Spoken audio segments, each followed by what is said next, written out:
Nouvellement installé dans ses fonctions de président de la République du Ghana, John Dramani Mahama prend des décisions souveraines dans le cadre des relations qui lient le Ghana et des pays frères, notamment ceux de l'AES. Nous faisons allusion à la récente nomination d'un envoyé spécial auprès de la Confédération AES. Est-ce que c'est la solidarité africaine qui s'exprime ou qui se manifeste davantage sur le continent? C'est notre sujet de débat ce soir. Bonsoir et soyez les bienvenus. Ils sont toujours au rendez-vous pour apporter leur pierre à la construction d'une Afrique libre et souveraine. Il s'agit de nos consultants habituels. Amen Segla, bonsoir. Bonsoir Marguerite. Merci pour la disponibilité. C'est moi qui vous remercie. Yannick Kwame, bonsoir. Bonsoir Marguerite et bonsoir à Wadis TV. Merci pour la disponibilité. C'est toujours un plaisir. Je reste avec toi pour la première question. L'ancien coordonnateur de la sécurité nationale du Ghana, Larry Gbevlo Larté, a été nommé hier, mardi 21 janvier 2025, par décret présidentiel envoyé spécial auprès de la Confédération de l'Alliance des États du Sahel, AES. Que doit-on comprendre à travers cette nomination, Yannick? Merci Marguerite. La posture dans laquelle se trouve le président John Dramani actuellement est la posture d'un président qui a une vision pour son pays et pour son continent. On sent que déjà même avant qu'il ne se présente aux élections et ne les remporte, il suivait l'actualité politique de son pays et nourrissait cette nécessité, cette envie de changer les choses, notamment en rompant avec la politique intérieure et extérieure qu'a mise en place son prédécesseur Nana Akufo-Addo. Et on le voit déjà tout juste après sa prise de fonction. Il a commencé par poser des mesures, par mettre en place des mesures concrètes allant dans le sens du développement de son pays et de l'unité, de l'intégration régionale ou africaine. Et déjà, cette rupture avec la politique de Nana Akufo-Addo est déterminante quand on sait la mauvaise partition que Nana Akufo-Addo a jouée sur la scène politique nationale et internationale. Et il faut le rappeler parce que Nana Akufo-Addo faisait partie de ces présidents, de ces chefs d'État de la CEDEAO qui étaient prêts à vendre la sous-région ouest-africaine à la France. Ah bon? Oui. Il s'est accoquiné, il s'est lié d'amitié avec son homologue bissau-guinéen, Embalo Sissoko. Voilà. Et ils étaient prêts à satisfaire le moindre désir de la France, à satisfaire les aspirations les plus profondes de la France au détriment, la CEDEAO. justement à travers la CEDEAO. Et Nana Akufo-Addo était aussi impliqué dans beaucoup de projets visant à déstabiliser certains pays qui sont contre les intérêts de la France, notamment les pays de l'AES, en l'occurrence le Burkina Faso. Et heureusement que finalement, il s'est ravisé et il a tout fait pour sauver les relations entre Ouagadougou et Accra. Alors, John Dramani Mahama, lui, il s'est carrément posé. En fait, c'est un autre profil, je veux dire. C'est un autre profil. Il a plus un profil plus panafricaniste. C'est normal, vu qu'il vient du parti du NDC, qui est le parti de J.J. Rawlings, qui cultive, qui a toujours prôné, cultivé la valeur panafricaniste. Alors, la nomination du président, la nomination de l'envoyé spécial du Ghana près de l'AES traduit ce pragmatisme politique du président John Dramani Mahama et sa volonté manifeste de participer à la construction de cette Afrique souveraine, de cette Afrique indépendante, de cette Afrique résiliente, notamment en collaborant de façon étroite avec les pays qui s'inscrivent dans cette même dynamique, en l'occurrence les pays de l'AES, étant donné que nous sommes en Afrique de l'Ouest et le Ghana et les autres pays, surtout les pays de l'AES, partagent les mêmes défis. Ils sont contraints, ils font face aux mêmes défis et ils nourrissent l'ambition de travailler pour les intérêts, pour protéger les intérêts communs. Donc, c'est de bonne guerre cette nomination et surtout qu'il a nommé, les Anglais disent the right man at the right place. Il a nommé une personne. C'est un choix stratégique. Il a nommé une personne qui s'y connaît vraiment en la matière, une personne qui a déjà fait ses preuves Et on attend de voir la suite. On attend de voir la suite. Amen Segla est un envoyé spécial du Ghana auprès de la Confédération AES. Qu'est-ce qu'il faut comprendre à travers ce geste ou bien cette décision? D'abord, merci pour ta question. Dans la gestion d'un État, on parle de la continuité et on parle aussi de la rupture. C'est-à-dire, quand un nouveau président arrive à la tête d'un État, il y a une continuité dans certaines actions. Et il y a aussi une rupture. Et à voir ce que Nana Akufo-Addo a laissé comme bilan en matière d'intégration, sur le plan même de la coopération entre les pays africains. Il y a beaucoup de choses à dire sur ça. Maintenant, quand le nouveau président John Dramani est venu, il voulait changer les choses. C'est parce que à un moment donné, il s'est rendu compte que la question sécuritaire est tellement sérieuse que il faut ensemble trouver une solution. En fait, trouver une solution dans l'espace de la sous-régionale. Voilà. Donc, quand il est venu, même avant son investiture, vous allez remarquer qu'il a envoyé auprès du président en exercice de l'AES, le général Assimi Goïta, voilà, il a envoyé une délégation auprès du président pour lui exprimer d'abord son encouragement par rapport à tout ce qu'il est en train de faire en matière de lutte contre le terrorisme au nom de la population ghanéenne. Il est venu, il a envoyé le même émissaire, il a envoyé une lettre d'invitation à ces trois présidents-là, et ces trois présidents ont envoyé leurs représentants, comme le président, le capitaine Ibrahim Traoré, pour le représenter à son investiture. Donc, toutes ces actions-là rentrent dans le cadre d'une coopération que le Ghana voulait tisser avec les pays qui l'entourent. Les pays frontaliers. Pour trouver une solution au défi sécuritaire. Donc, pour répondre à ta question, aujourd'hui, cette nomination est la bienvenue du moment où, quand vous prenez la personne nominée, même Larry Gbevlo, c'est un militaire. Donc, c'est facile de discuter avec les militaires sur le plan pour ce qui concerne la sécurité. Donc, aujourd'hui, même si le Ghana n'est pas pays membre de l'AES de façon officielle, du moment où, quand on parle de la sécurité, ça engage tout le monde, il va falloir l'apport de tout le monde.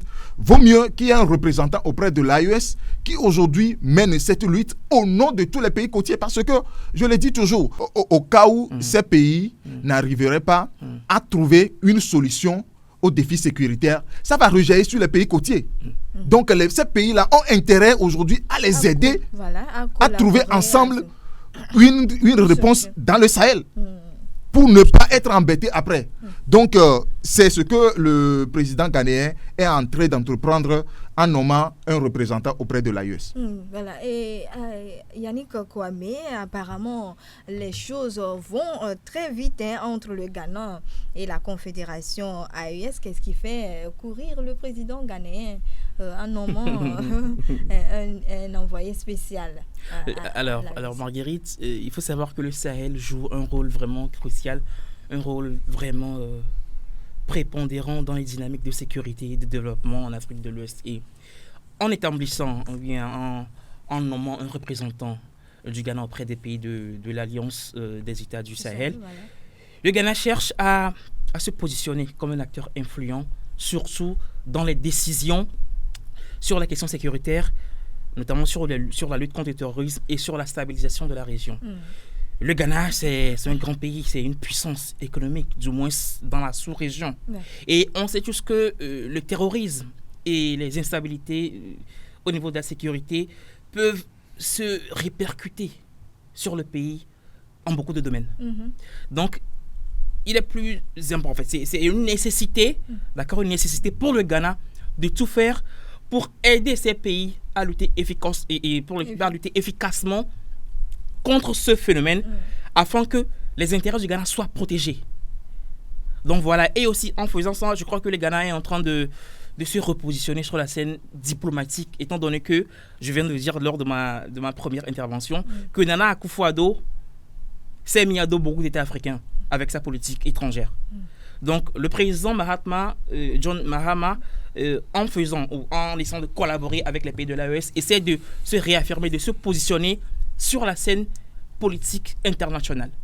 Donc, voilà. Et Ahmed Segla, qu'est-ce qui presse Alors, ce qui presse, d'abord, je vais développer ça sur 2 volets. D'abord, politiquement, la CEDEAO est morte. Il reste à faire les obsèques.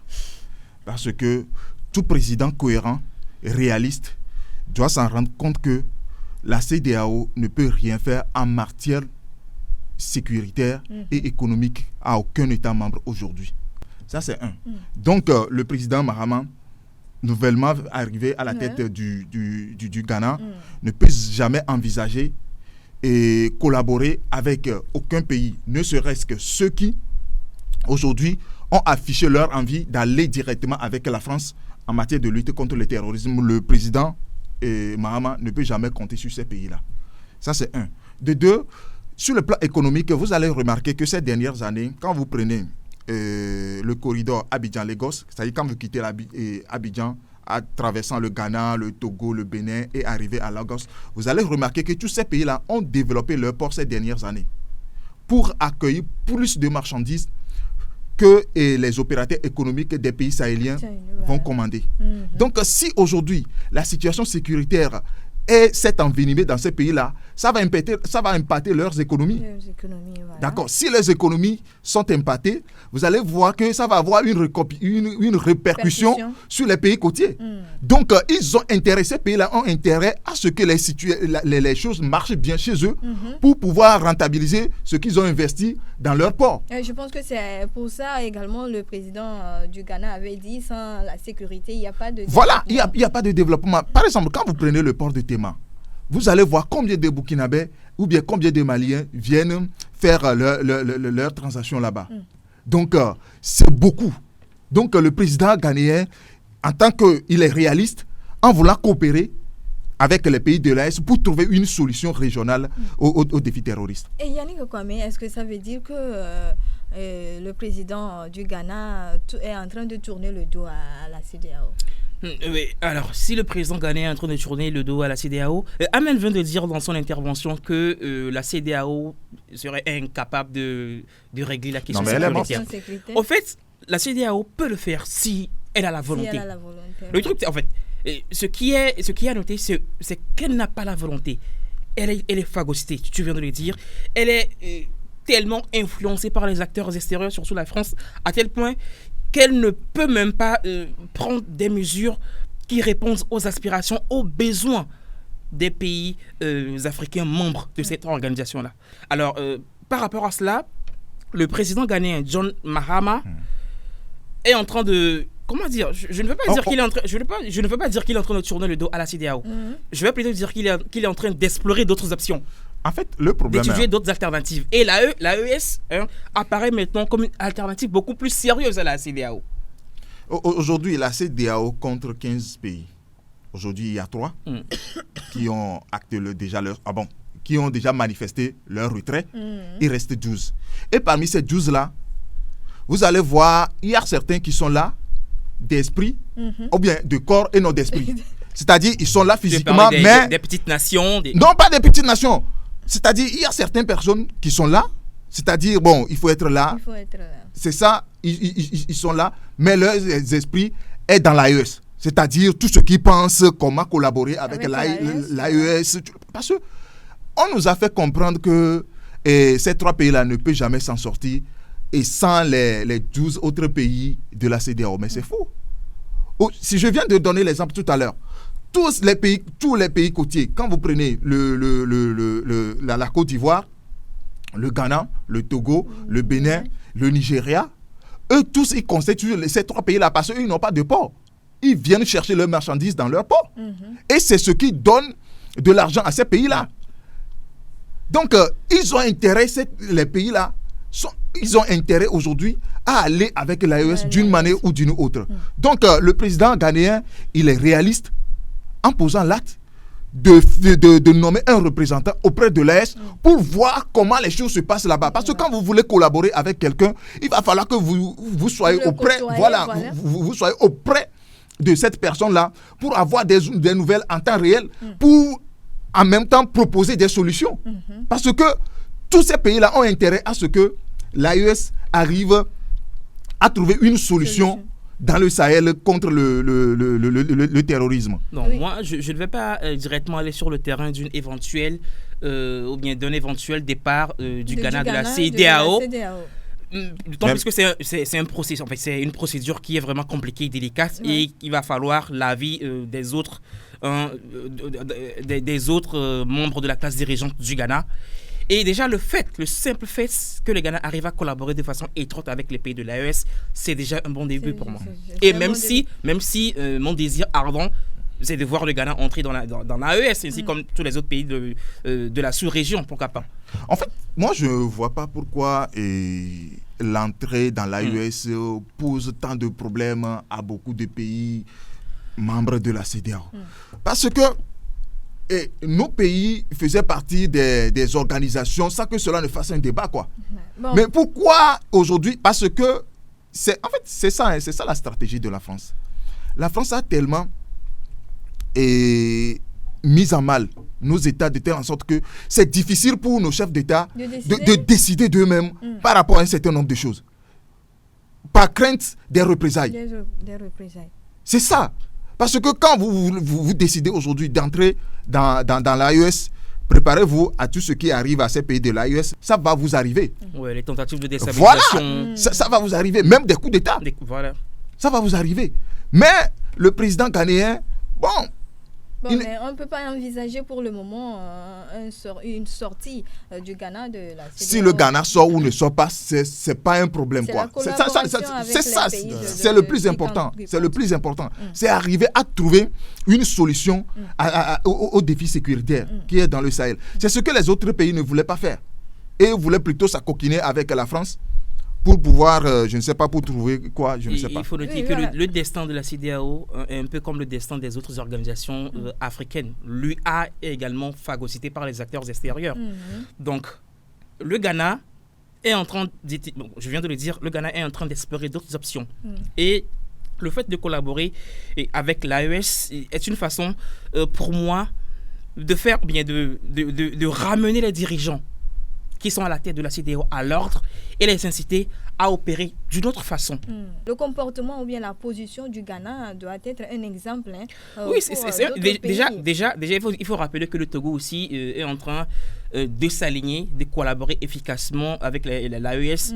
Apparemment, il serait même en train d'explorer l'option d'une éventuelle adhésion à l'AES. Donc déjà, c'est un exemple. Le Ghana également suit cet exemple-là.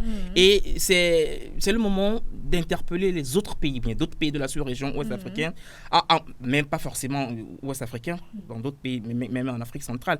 Le Tchad est sur cette même dynamique de rupture avec l'Occident, de rupture avec les impérialistes. Donc, c'est un appel que je lance à ces autres pays-là, de prendre l'exemple du Ghana et du Togo et des autres pays qui sont en train de manifester leur solidarité envers les pays de l'AES et de travailler, collaborer, de travailler avec eux de façon, et de travailler avec eux en toute synergie. Voilà. Et Amen Segla, le Tchad bénéficierait davantage à collaborer avec les pays de l'AES. Oui, en fait, pour le Tchad, ça ne pose même pas problème du moment où ils ont opéré ensemble, ces trois pays-là, plus le Tchad, en plus de la Mauritanie. Ils ont opéré ensemble par le passé dans le cadre du G5 Sahel.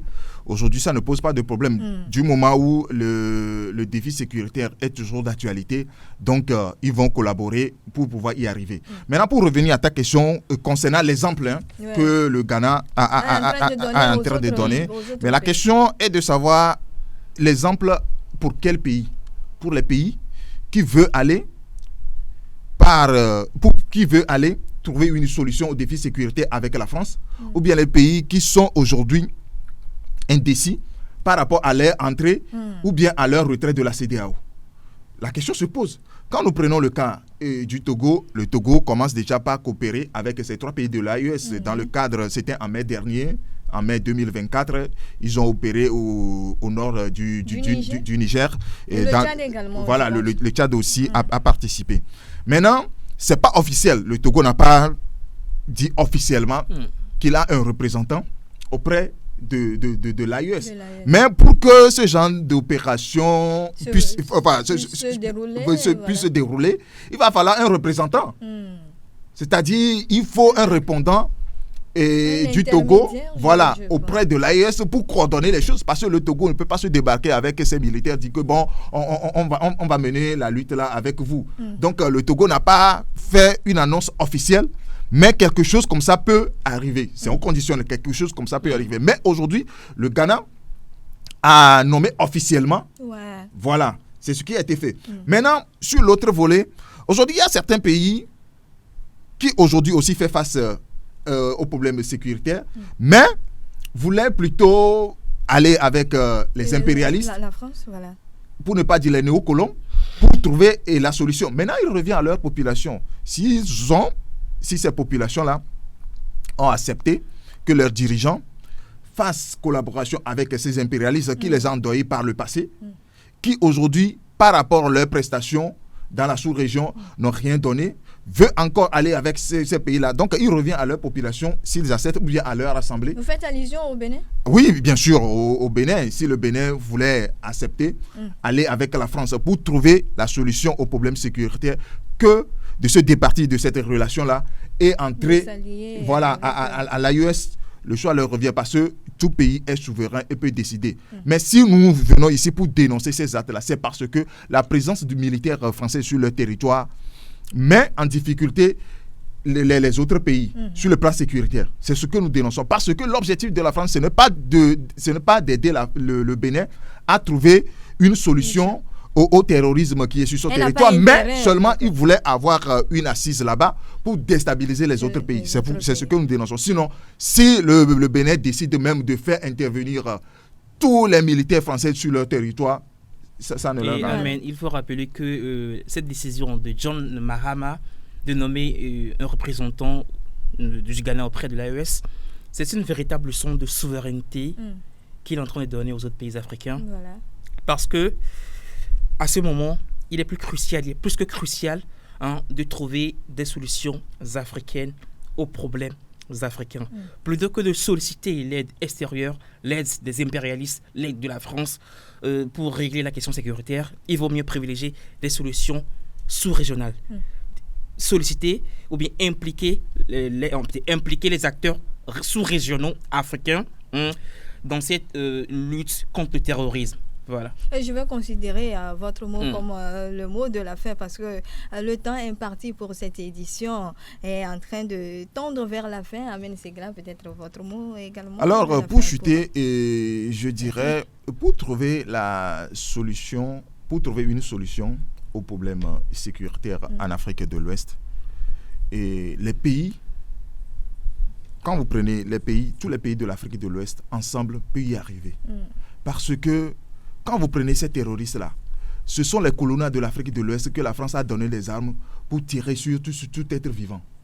Donc aujourd'hui, si nous arrivons à contrôler nos frontières, si nous arrivons à collaborer, parce que même s'il y a une puissance qui est derrière, on peut venir à bout de cette puissance-là. Donc il suffit d'une collaboration et d'une collaboration franche. Sans hypocrisie. Voilà, surtout. Pas faire entrer les chevaux de Troie pour avoir des renseignements sur les uns et des autres et aller les donner aux puissances là à des fins de déstabilisation. Merci.